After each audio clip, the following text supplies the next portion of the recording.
Naaresto ng mga otoridad ang tinaguriang Station Most Wanted Person ng Barangay Dolores, Ormoc City dahil sa kasong acts of lasciviousness. Patrolwoman Maria Elena Singian sa balita.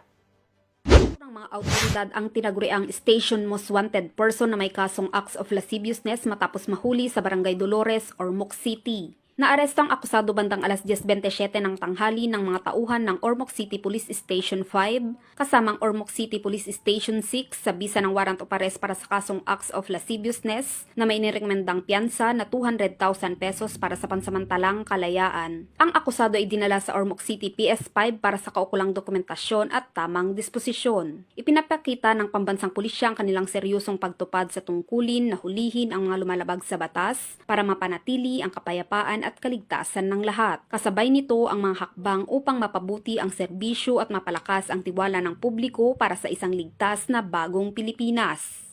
Mula dito sa Eastern Visayas, ako ang inyong PNN correspondent, Patrolwoman Maria Elena Singian, alagad ng batas, tagataguyod ng Balitang Pulis.